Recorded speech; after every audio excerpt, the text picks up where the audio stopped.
하늘 위의 응급실로 불리는 닥터 헬기. 매일 죽음의 문턱에서 소중한 생명을 구해내며 그 중요성과 필요성에 대한 국민들의 인식도 점점 높아지고 있습니다. 그러나 아직도 닥터 헬기에 대한 오해와 편견을 가진 사람들이 많은데요. 닥터 헬기는 특정 계층만 이용할 수 있는 황제 의료 서비스다. 각종 소음과 공해를 일으키는 불청객이다. 이용 요금이 비쌀 것이다 등 여러 의혹을 낳고 있습니다. 그래서 이번 시간을 통해 닥터 헬기의 이러한 오해와 궁금증을 하나씩 풀어보는 시간을 갖겠습니다.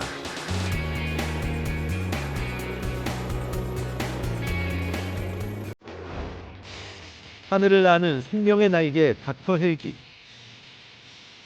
그 안에는 응급의학과 전문의, 간호사, 응급구조원이 탑승하며 기내에는 심장 충격기, 산소 공급기, 수액 세트, 약물 등 응급 장비가 완비되어 있습니다. 환자 발생부터 후송, 치료까지. 닥터 헬기는 생명을 구하는 골든타임 30분을 보다 효율적으로 사수하기 위해 탄생했는데요. 닥터 헬기는 기존의 어떤 그라운드 앰뷸런스로서는 해결할 수 없는 그런 중증 환자를 골든 타임 내에 치료할 수 있는 인프라가 되겠는데, 특히 이제 도서 지역이라든지 차량이 도달하기 어려운 그런 원거리에 있는 그 취약 지역에 30분 이내에 환자를 처치하면서 권역응급센터나 외상센터로 이송할 수 있는 그런 중요한 그런 인프라인데요. 2006년 경기도 닥터 헬기 시범 운영을 시작으로 2011년 보건복지부가 국가사업으로 본격 도입해 정부와 지자체 주도로 확대된 닥터 헬기는 현재까지 전국에 총 8대가 운용 중이며, 닥터 헬기가 본격 도입된 2011년부터 2024년 7월까지 총 14,433명을 이송했습니다. 특히 경인 지역은 의료시설과 교통수단이 부족한 섬이 많기 때문에 닥터 헬기가 더욱 필요한데요. 하지만 아직도 일부에선 닥터 헬기를 부정적인 시선으로 바라보며 오해와 편견을 갖고 있는 이들이 있습니다. 첫 번째로 짚어볼 닥터 헬기의 오해와 진실. 닥터 헬기는 아무나 이용 못하는 황제 의료 서비스일 것이다. 인천 권역외상센터. 그곳에서 닥터 헬기를 직접 확인할 수 있었습니다. 오늘도 꺼져가는 생명의 불씨를 살려내기 위해 출동 준비로 한창인 대원들의 모습도 볼 수 있었는데요. 경인 지역의 임무 난이도는 도시하고 그리고 또 섬 지역들이 고르게 분포되어 있습니다. 다른 지방 지역보다 도시가 더 빡빡하고 해서 많은 위험 요소라든가 그리고 대민 피해 발생 위험 요소들이 좀 있고, 섬 지역은 다른 지역과 동일하게 해무라든가 그리고 갑작스러운 기상 악화 상태들을 많이 예측 불가능한 상황이 있기 때문에 그런 점에서 조금 더 난이도가 높다라고 말씀드릴 수 있겠습니다.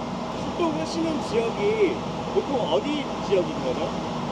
경인 지역은 저희 내륙이나 해상이나 섬 지역이나 많은 지역이 있지만, 여기에서는 90% 이상 섬 지역으로, 내륙에서는 아무래도 이제 차량 타고로 이동하시는 환자분들이 많지만 그 섬에 사시는 분들은 이동편들이 너무 어렵고, 또 중증 외상 환자 같은 경우에는 더 빠른 시간 내에 이송을 완료해야 되기 때문에, 그리고 이쪽 지역에서는 아무래도 섬 지역에 있는 환자분들을 많이 이송하고 있습니다. 네, 그렇습니다. 닥터 헬기는 특정 계층을 위한 황제 의료 서비스가 아니라 도서지역 위급한 환자를 위해 누구나 이용할 수 있는 긴급 의료 서비스입니다. 그 닥터 헬기의 대상이 되는 환자는 중증 응급 환자입니다. 그 현장에서나 또 의료기관에서 닥터 헬기가 필요하다라고 해서 닥터 헬기로 환자를 이송하게 되면 그 모든 비용이나 발생되는 것들은 다 국가가 부담을 하는 것이지 환자 개인이 부담하는 비용은 없습니다. 그러니 그런 부분은 걱정하지 않으시고 이용하시면 되겠습니다.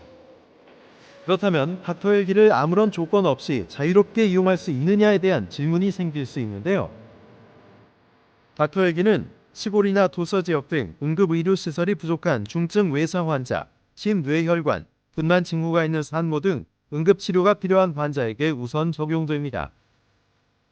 의료 취약 지역이 아닌 도심에선 응급 환자의 상태가 심각해 빠른 이송이 필요하다고 판단될 때 닥터 헬기가 출동합니다.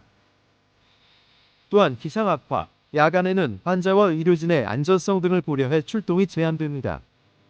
저희 닥터 헬기는 해 뜰 때부터 해 질 때까지, 즉 인출 시간부터 일몰 시간까지 운영을 합니다. 그리고 항공기 운영하는 기상은 눈으로 봤을 때 시정은 3마일, 즉 5km 이상 보여야 되고, 지상으로부터 구름이 500m 이상, 1500피트 이상일 때 이 조건이 충족을 할 때 운항을 하고 있습니다. 다소 까다로운 닥터 헬기 운항 조건. 하지만 지난 2023년 의사가 탑승한 119 헬기가 시범 운영되면서 닥터 헬기의 공백을 채우기 위한 노력도 이루어지고 있습니다. 단 한 사람의 생명을 지키기 위한 피행. 닥터 헬기는 오직 의학적 판단으로 누구에게나 열려있는 공공의료 자산입니다. 두 번째로 알아볼 닥터 헬기의 오해와 진실. 닥터 헬기의 안정성. 과연 믿어도 될까? 하늘을 가로지르는 헬기. 이따금씩 들려오는 추락 사고 소식에 닥터 헬기 또한 안정성에 대한 문제를 피해갈 순 없을 겁니다. 높은 고도, 빠른 속도, 협소한 이 착륙장. 아무리 베테랑 기장이 운행한다 해도 언제 발생할지 모르는 사고를 완벽하게 막을 수는 없겠죠. 헬기의 사고 원인은 크게 3가지로 나눌 수가 있거든요. 인적, 물적, 환경적. 인적은 조종사나 이제 승무원들이 아니면 정비사가 뭐 잘못을 했을 때, 그다음에 물리적 요인은 항공기 자체적으로 결함이 있을 때, 그리고 환경적 요인은 갑작스러운 해무라든가 아니면 예상치 못한 돌풍이라든가 이런 것들을 맞닥뜨렸을 때 헬기 사고가 나는 3가지 원인으로 볼 수 있습니다. 저희 기장들은 우발적 상황에도 대처할 수 있도록 지상 시뮬레이션 훈련이라든가 아니면 지상 연구라든가 많이 하는데, 갑작스럽게 해무가 닥쳐서 앞이 아예 보이지 않는다든가, 비가 많이 와서 또는 눈이 와서 항공기에 뭐 설빙이 낀다든가 하는 그런 위험성이 있기 때문에 이럴 때는 물론 대처할 수 있도록 훈련을 하지만 아무래도 조금 긴장이 되고 좀 안전을 위해서 더 노력을 하게 되겠죠. 따라서 소중한 생명을 싣고 하늘을 나는 닥터 헬기는 그만큼 더욱 각별한 정비가 필요한데요. 하루에 무조건 2번 이상 비행 전후 검사, 성계, 기체 검사, 연료 샘플 검사, 엔진 오일 검사 등등을 하고 있습니다. 단 한 사람을 살리기 위해 수백 시간의 준비와 훈련을 반복한다는데요. 닥터 헬기를 믿을 수 있는가에 대한 답은 닥터 헬기가 도입된 후 지금까지 이룬 결과에 있을 것입니다. 네, 저희 닥터 헬기는 지금까지 한 번도 사건 사고 없이 안전하게 잘 운영되고 있으며 앞으로도 경인 지역 주민들을 위해서 안전하고 신속하게 운영하도록 노력하겠습니다. 마지막으로 알아볼 닥터 헬기의 오해와 진실. 닥터 헬기는 시끄러운 불청객이다. 한적한 오후의 아파트 단지.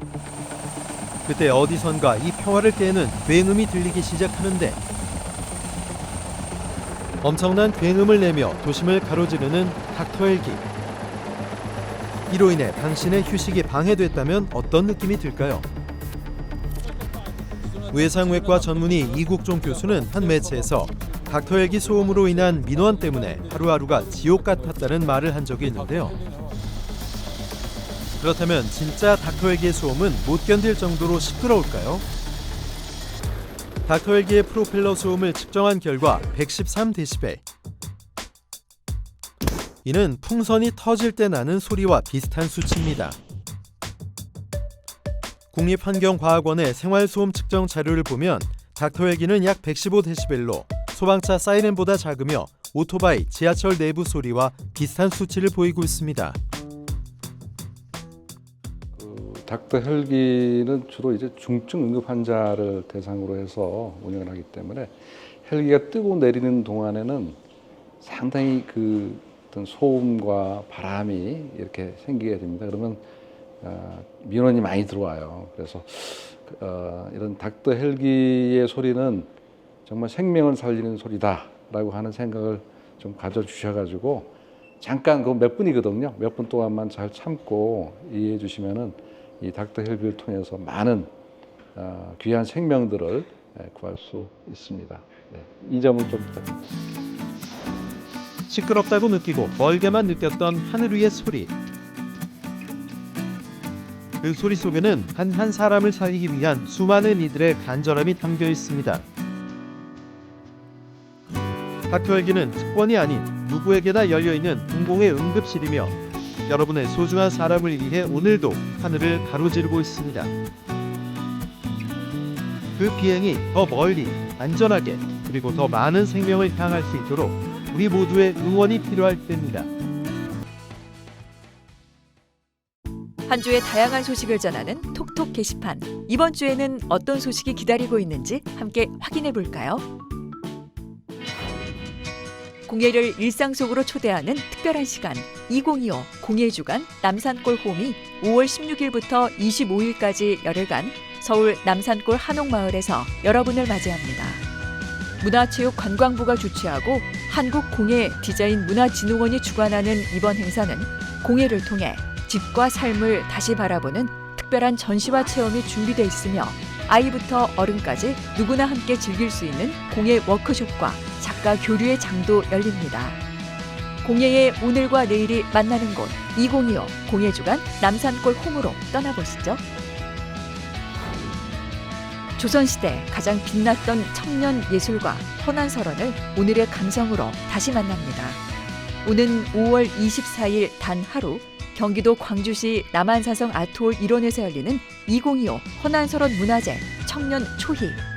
이번 축제는 27살의 헌안설원을 청년 초희로 조명하며 현대 청년 예술가들과 함께 예술과 문학의 공감대를 펼쳐갑니다. 전국 100일장과 인문학 체험, 시민이 함께하는 공연과 전시까지 전통과 현대가 어우러지는 특별한 하루. 헌안설원의 시처럼 아름다운 순간을 경기도 광주시에서 만나보세요. 바다 위에서 즐기는 짜릿한 경험, 수도권 최대 해양문화축제 2025 화성 뱃놀이 축제가 개최됩니다. 오는 5월 30일부터 6월 1일까지 화성 전곡항 일원에서 열리는 이번 축제는 세일링 요트, 파워보트, 해상 케이블카까지 배로 즐기는 모든 체험이 가득합니다. 특히 바람을 가르며 펼쳐지는 사신단 댄스 퍼포먼스와 전곡항과 제부도를 잇는 천혜 유람단, 아이들과 함께할 수 있는 독살 체험과 수상 무동력 기구까지 낮에는 바다 위 스릴, 밤에는 공연과 열정으로 가족과 친구 모두가 즐길 수 있는 축제의 장 2025 화성 뱃놀이 축제에서 바다 위의 여름을 먼저 만나보세요. 지금까지 톡톡 게시판이었습니다.